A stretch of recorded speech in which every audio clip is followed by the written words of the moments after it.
Lieutenant Sarah Chen had learned to blend in wherever she went. After 8 years as a Navy SEAL, she knew the value of staying invisible when she wasn't in uniform. Tonight was supposed to be simple. Just a quiet evening at Murphy's Bar in downtown San Diego, celebrating her teammate Jake's promotion to senior chief. The bar buzzed with typical Friday night energy. Marines from Pendleton mixed with sailors from the naval base, while civilians filled the remaining spaces. Sarah sat in the corner booth, nursing a beer and listening to Jake tell stories about their recent deployment. Her long black hair was down for once, and she wore jeans and a simple t-shirt. To anyone watching, she looked like just another young woman out for drinks. Sarah's journey to becoming a SEAL had been anything but ordinary. Growing up in a small farming town in Iowa, she was always the kid who climbed the highest trees and never backed down from a challenge. Her father, a Vietnam veteran, had taught her to shoot when she was 12. Her mother, a high school wrestling coach, had shown her how to use her size to her advantage rather than see it as a weakness. When the Navy opened SEAL training to women in 2016, Sarah was already a decorated explosive ordnance disposal specialist. She had served 3 tours overseas, defusing bombs that could level city blocks. The transition to SEAL training was brutal, but she had something that kept her going when others quit. A deep understanding that strength came from the mind first, body second. But as training had nearly broken her, the instructors pushed harder because she was a woman, and some of her classmates resented her presence. But Sarah had survived Hell Week, mastered underwater demolitions, and earned her trident. She was one of only 3 women to complete the program that year. The bar grew louder as the night wore on. A group of college guys had been getting increasingly drunk at the bar counter. Sarah noticed them earlier but paid little attention until their voices became aggressive.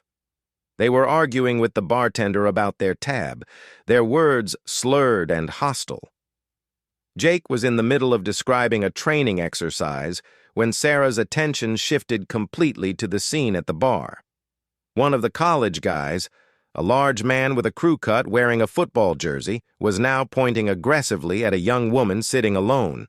The woman, who couldn't have been more than 22, was trying to ignore him while finishing her drink. "Come on, sweetheart," the man said loudly, his voice carrying across the bar. "Don't be like that. I'm just trying to be friendly." The woman shook her head and turned away, but the man grabbed her arm. "Hey, I'm talking to you." Sarah's training kicked in before her rational mind could stop her. Years of protecting teammates and innocent civilians had created instincts that were impossible to ignore. She stood up smoothly, catching Jake's attention. "Where you going?" Jake asked, following her gaze to the bar. "Just checking something out," Sarah replied calmly, but Jake knew that tone. It was the same voice she used before a mission. Sarah approached the bar casually, positioning herself close enough to intervene, but far enough away to assess the situation. The drunk man was now standing over the young woman, who was clearly frightened. His 3 friends were encouraging him, laughing and making crude comments. "Excuse me?" Sarah said politely, stepping closer. "Is there a problem here?" The man in the football jersey turned toward her, his eyes unfocused and aggressive. "No problem, lady. Just having a conversation. Why don't you mind your own business?" The young woman caught Sarah's eye and mouthed, "Help me," silently. That was all Sarah needed to see. "I think the lady would like you to leave her alone," Sarah said, her voice still calm but with an edge that anyone with military training would recognize. The man laughed, a harsh sound that drew more attention from nearby patrons. "Oh yeah? And what are you gonna do about it, sweetheart?" "You gonna make me?" His friends thought this was hilarious. They surrounded the area, creating a small circle around Sarah, the young woman, and their drunk leader. Other people in the bar began to notice the commotion, but no one seemed willing to get involved. Sarah assessed the situation quickly. 4 men, all larger than her, all intoxicated, and all clearly looking for trouble. The smart play would be to walk away and call security, but the terrified look in the young woman's eyes made that impossible. "Listen," Sarah said, taking a step back to give herself room to maneuver. "Nobody wants trouble here. Just let the lady finish her drink in peace, and we can all go back to enjoying our night." The leader stepped closer, invading Sarah's personal space. The smell of beer and aggression came off him in waves. "You know what I think? I think you need to learn some manners. Maybe both of you do." His hand shot out to grab Sarah's arm, but she smoothly stepped aside. The movement was so subtle that most observers wouldn't have even noticed it, but the drunk man stumbled forward, off balance. "Don't touch me," Sarah warned, her voice dropping to a whisper that somehow cut through all the bar noise.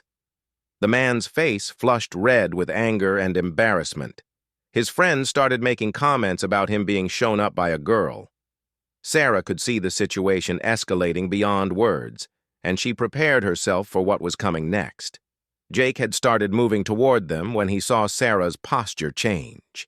8 years of working together had taught him to read her signals. She was about to engage, and that meant these drunk idiots had no idea what they were about to face. The young woman tried to slip away while the men were focused on Sarah, but one of the friends blocked her path. "Where you going, honey? Party's just getting started." That's when Sarah knew talking was over. These men weren't just drunk and stupid. They were predators, and she had spent years training to deal with predators. The bar seemed to hold its breath as the confrontation reached its tipping point. Sarah stood perfectly still, every muscle ready, her mind calculating angles and responses. She thought about her father's words from years ago. "Sometimes, the best way to avoid a fight is to make sure the other guy knows you'll win it." But these men were too drunk and too aggressive to read the warning signs. They saw a small woman alone and thought they had found easy prey. They were about to learn just how wrong they were. The leader cracked his knuckles and grinned at his friends. "Time to teach these girls some respect." The first move came faster than most people could follow. The leader lunged forward, trying to grab Sarah around the waist. In his drunk state, he thought overwhelming size would be enough. He was catastrophically wrong. Sarah's response was textbook SEAL training. She sidestepped the lunge with fluid precision, grabbed the man's extended wrist, and used his own momentum against him. In one smooth motion, she twisted his arm behind his back and drove him face first into the bar counter. The entire movement took less than 2 seconds. The sound of his face hitting the wooden surface was like a gunshot in the suddenly quiet bar. Beer glasses scattered, and the man groaned in pain and shock. Sarah maintained control of his arm, keeping him pinned while scanning for the next threat. His friends stood frozen for a moment, unable to process what they had just witnessed. Their leader, a 6'2" football player who outweighed Sarah by at least 80 pounds, was completely neutralized and whimpering against the bar. "What the hell?" one of them shouted, stepping forward aggressively. Sarah's voice cut through the chaos like a blade. "Stop right there. Your friend learned a lesson. Don't make me teach you the same one." But alcohol and pride made smart decisions impossible. The second man charged at her, throwing a wild punch aimed at her head. Sarah ducked under the swing effortlessly and drove her elbow into his solar plexus. The man doubled over, gasping for air, and Sarah followed up with a precise knee strike to his ribs that sent him crashing into a nearby table. The crack of ribs breaking echoed through the bar. The man curled up on the floor, clutching his side and struggling to breathe. Sarah had calculated the strike perfectly, enough force to disable him completely, but not enough to cause permanent damage. 2 down, 2 to go. The remaining men were starting to understand they were in over their heads, but they were too committed to back down. The third man tried to grab Sarah from behind, while the fourth circled around to flank her. It was a coordination that might have worked against a normal person. Sarah was anything but normal. Years of close-quarters combat training kicked in as she sensed the movement behind her. She dropped low and swept her leg in a wide arc, taking out the flanking attacker's knees. He went down hard, his head bouncing off a bar stool on the way to the floor. The man behind her had his arms around her torso, trying to lift her off the ground. Sarah drove her head back into his nose with surgical precision. The cartilage crunched, and blood immediately began flowing down his face. His grip loosened just enough for Sarah to break free. She spun around to face him, her movements controlled and efficient. The man was holding his broken nose, blood seeping between his fingers, but he was still standing and still angry. Sarah could see in his eyes that he wasn't done fighting. "Please don't," she said quietly, giving him one last chance to walk away. He answered by swinging wildly with his free hand. Sarah caught his wrist mid-swing and twisted it in a direction nature never intended. The sharp crack of breaking bone was followed by a scream of pain that made everyone in the bar wince. 4 men neutralized in under 30 seconds. Sarah stepped back and surveyed the damage. The leader was still pinned against the bar, conscious but dazed. The second man was on the floor, holding his ribs and breathing in shallow gasps. The third man was unconscious next to the bar stool. The fourth was cradling his broken wrist and crying. The entire bar was silent except for the groans of the injured men. Every eye was focused on the small woman who had just dismantled 4 large attackers without breaking a sweat or showing any signs of exertion. Jake appeared at her side, his face a mixture of pride and concern. "You okay, Sarah?" She nodded, her breathing perfectly normal. "I'm fine. Check on the girl." The young woman was sitting in a nearby booth, staring at Sarah with a mixture of terror and awe. She was physically unharmed, but clearly shaken by what she had witnessed. "Ma'am," Sarah said gently, approaching the booth. "Are you hurt? Did they touch you before I got here?" The woman shook her head, still unable to speak. Sarah sat down across from her, her demeanor completely changed from the warrior who had just demolished 4 attackers to a concerned protector. "It's okay," Sarah said softly. "They can't hurt you now. What's your name?" "Emma," the woman whispered. "Emma Martinez. I don't understand what just happened." Sarah smiled reassuringly.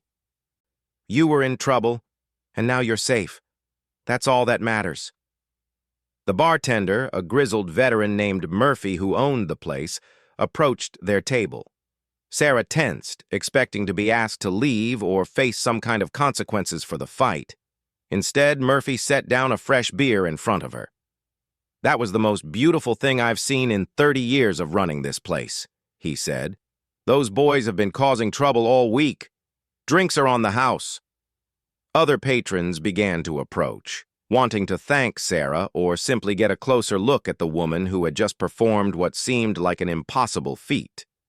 Sarah politely deflected the attention, more concerned about Emma's well-being than any praise. The police arrived within minutes, responding to multiple 911 calls about a bar fight. Sarah watched as paramedics attended to the 4 men, none of whom required hospitalization, but all of whom would be feeling the effects of their poor decisions for weeks to come. Detective Maria Santos, a 20-year veteran of the San Diego Police Department, interviewed witnesses and reviewed the bar's security footage. The video clearly showed the men harassing Emma, Sarah's attempts to de-escalate the situation, and the attackers initiating physical contact. "Self-defense, clear as day," Detective Santos told Sarah as they watched the footage together. "Though I have to ask, where did you learn to fight like that?" Sarah handed over her military identification. Detective Santos examined it carefully, her eyebrows raising as she read Sarah's rank and designation. "Navy SEAL?" the detective whistled low. "Well, that explains a lot. Those boys picked the wrong woman to mess with." The leader of the group, whose name was Brad Morrison, was being treated for a concussion and facial lacerations. As the paramedics worked on him, he kept asking what had happened, unable to remember the details of his own defeat. "You tried to assault a Navy SEAL," Detective Santos told him bluntly. "Consider yourself lucky she was feeling merciful." Word spread through the bar quickly about Sarah's military background. The crowd's amazement transformed into something deeper, respect for someone who had served her country and protected others. But Sarah remained uncomfortable with the attention, preferring to focus on Emma. "I should have done something," an older man at the bar said to his friend. "I saw those guys bothering her, but I didn't want to get involved." His friend nodded shamefully. "We all saw it, but we figured someone else would handle it." This was the reality Sarah had encountered throughout her career. Good people who wanted to help but didn't know how or were afraid to act. She didn't judge them for their hesitation. Not everyone had years of combat training and the confidence to face down multiple attackers.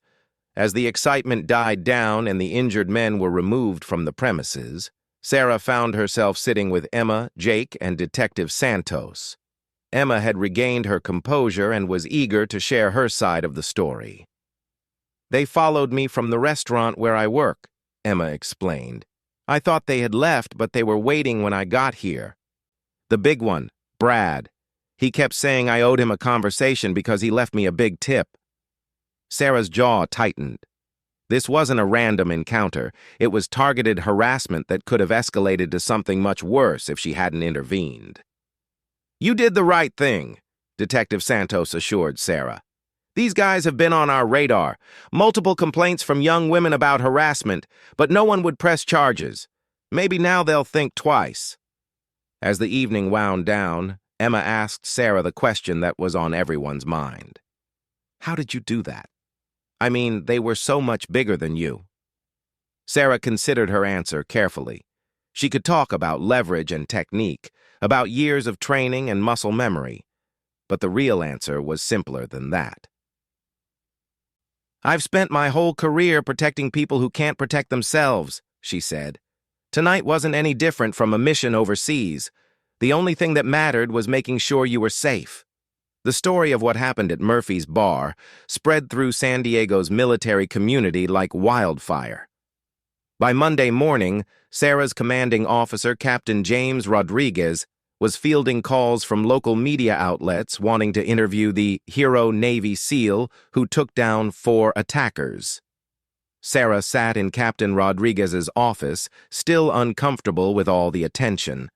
She had hoped the incident would fade into memory, but cell phone videos from bar patrons had made their way to social media, where they were being shared thousands of times. "The Navy's Public Affairs Office wants to do a feature story," Captain Rodriguez said, sliding a folder across his desk. "Good publicity for the SEAL program and for women in combat roles." Sarah shook her head. "With respect, sir, I'd prefer to keep this quiet.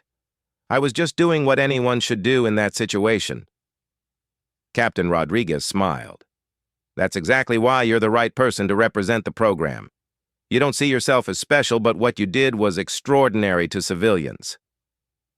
The conversation was interrupted by a knock on the door. Captain Rodriguez's aide entered with a message. "Sir, there's a young woman here to see Lieutenant Chen. She says it's about Friday night." Emma Martinez stood in the outer office, holding a small wrapped package. She looked nervous but determined. When Sarah approached, Emma's face lit up with relief. "I wasn't sure you'd see me," Emma said. "I know you probably want to put all this behind you." Sarah led Emma to a quiet corner of the office complex where they could talk privately. Emma's hands shook slightly as she spoke, the trauma of Friday night still fresh in her memory. "I keep thinking about what could have happened if you hadn't been there," Emma said. "Those guys, they weren't planning to just talk to me. I could see it in their eyes." Sarah nodded. Her years of training had taught her to recognize predatory behavior, and Brad Morrison and his friends had displayed all the warning signs of escalating aggression. "I brought you something," Emma continued, handing Sarah the package. "It's not much, but I wanted you to know how grateful I am." Inside was a handmade bracelet with small charms representing different branches of the military.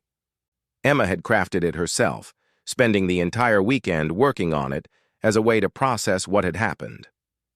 "My dad was Army," Emma explained. "He died in Afghanistan when I was 15. He always told me that real heroes don't think of themselves as heroes.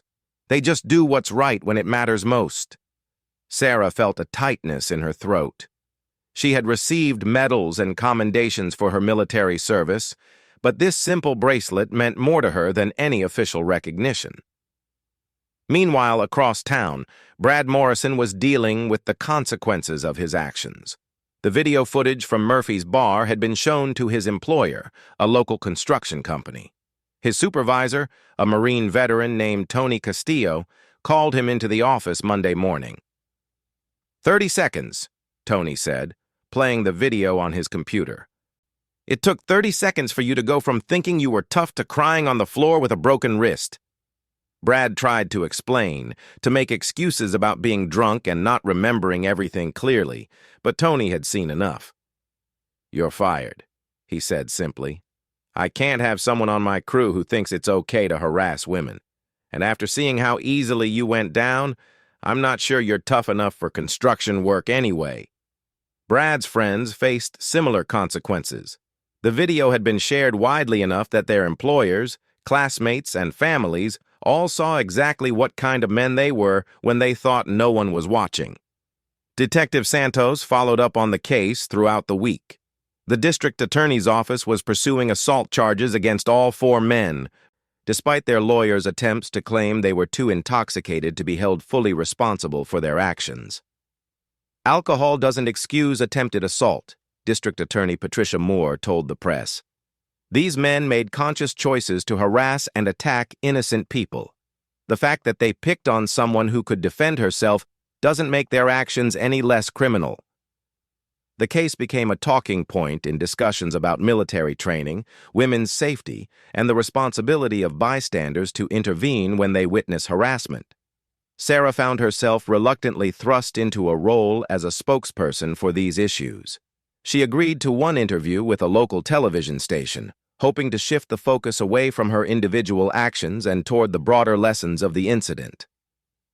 "People keep calling me a hero," Sarah told reporter Jessica Chen during the interview. "But I was just doing my job. Every SEAL takes an oath to protect others. The location doesn't matter, whether it's a bar in San Diego or a village in Afghanistan." The interview aired during the evening news and was picked up by national outlets. Sarah's calm, professional demeanor and her message about service resonated with viewers across the country.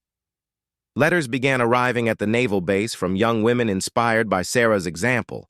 High school students wrote about wanting to join the military after seeing that women could succeed in the most demanding roles. Mothers thanked her for showing their daughters what strength looked like. One letter particularly moved Sarah. It came from a college student named Rachel, who had been sexually assaulted at a party but had been too afraid to report it or seek help. "Seeing you stand up for that woman in the bar gave me the courage to finally talk to someone," Rachel wrote. "I started counseling this week, and I'm thinking about taking self-defense classes. Thank you for showing me that I don't have to be a victim." 6 months later, Sarah received an invitation that surprised her. The Navy was hosting a ceremony to honor outstanding service members, and she was being presented with the Navy and Marine Corps Commendation Medal for her actions at Murphy's bar. "This medal is typically awarded for combat actions," Captain Rodriguez explained as he pinned the decoration to her uniform. "But the Navy recognizes that heroism isn't limited to the battlefield. Your actions that night embodied the finest traditions of military service." Emma was in the audience for the ceremony, along with her mother and younger sister. After the formal presentation, Emma approached Sarah with tears in her eyes. "I started college this semester," Emma said. "Criminal justice major. I want to be a police officer like Detective Santos.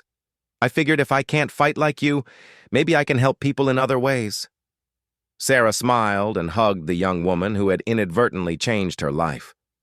"You're already helping people just by being brave enough to move forward after what happened." The ceremony also included a surprise guest, Murphy, the bar owner. He had flown in from San Diego specifically to thank Sarah in person. 30 years I've been running that place, Murphy told the assembled crowd.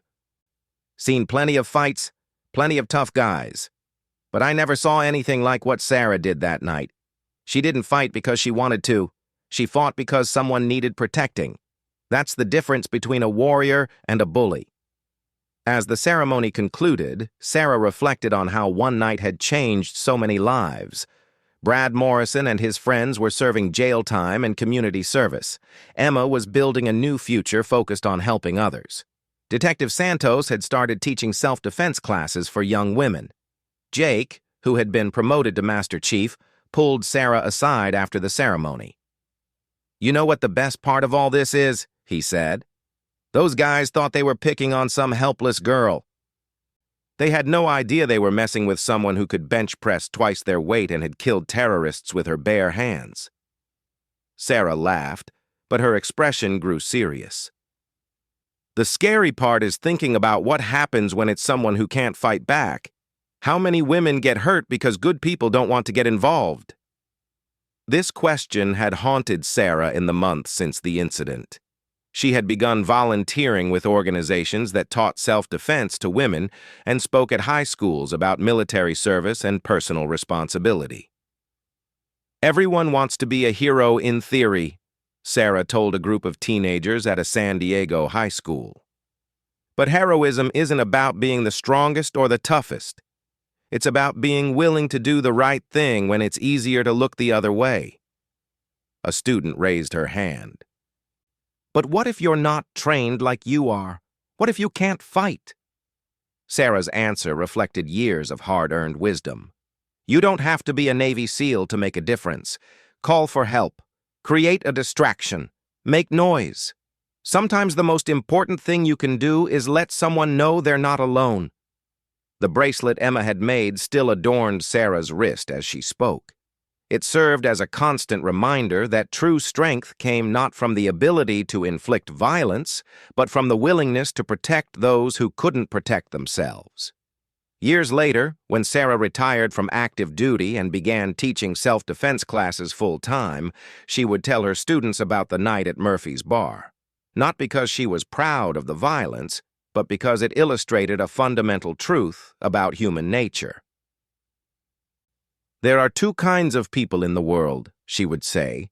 "Those who see someone in trouble and think someone should help, and those who think, I should help. The difference between those thoughts can change everything." Emma Martinez graduated from college with honors and became a police officer, just as she had promised. On graduation day, she wore the same bracelet she had given Sarah, a symbol of how one act of courage could ripple outward and touch countless lives.